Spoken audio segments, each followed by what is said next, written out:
Thank you, Cameron. Cameron is part of a program in the INSS which is helped by Joe and Janet Neubauer, and on behalf of the INSS, I thank you very much for that. I also want to say to Frank Lowy, to Amos Yadlin, to Udi Dekel, as the former director of the INSS, if I may use one French word, chapeau, for this conference. And let me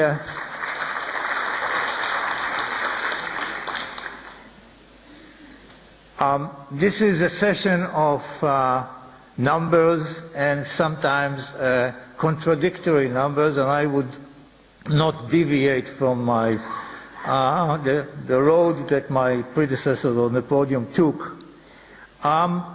Yes, there should be, there is a reason to be concerned with the declining numbers of those identifying themselves as Jews.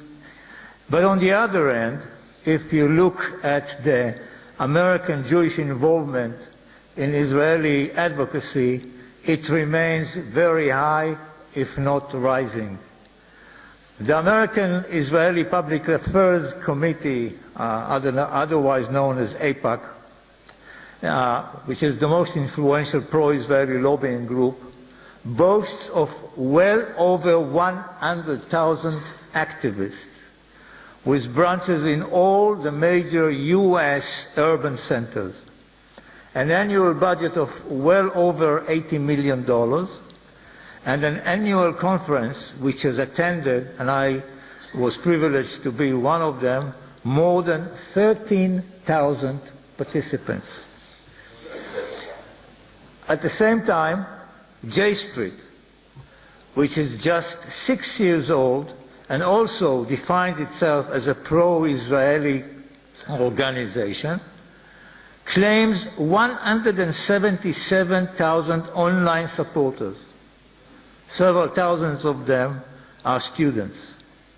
Since I do not believe that many people affiliate themselves as supporters of both AIPAC and J Street, we can see that some 5% of the total Jewish community in the United States is engaged in purely Israeli issues at varying degrees of involvement. 5%.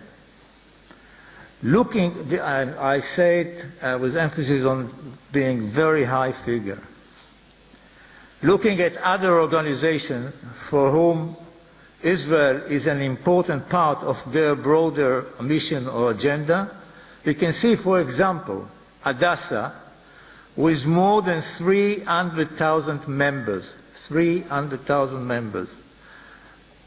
On the younger end of the spectrum, the Jewish student organization, Hillel, maintains 550 branches at North America colleges and universities. Adding together, it means that more than 10% of the Jewish population, those defining themselves as Jews, are involved in one kind of Israeli activity or other. And as we say in Yiddish, if it's so good, why is it so bad? Because, in my view, the billions of dollars that Jewish organizations raise for their broad array of objectives, not only Israeli, the Jewish federations, the big federations certainly raise money in the hundreds of millions of dollars, can no longer disguise the growing rift in the Jewish community concerning Israel and its relations with the Palestinians. Let me read again the figures that Alan mentioned in the Pew survey, which shows this ambivalence very clearly. Just 38% of those polled say the Israeli government is making a sincere effort to establish peace with the Palestinians, meaning that almost 2/3 of those polls do not believe that we are making a sincere effort. 44% say settlements construction hurts Israel's own security interests.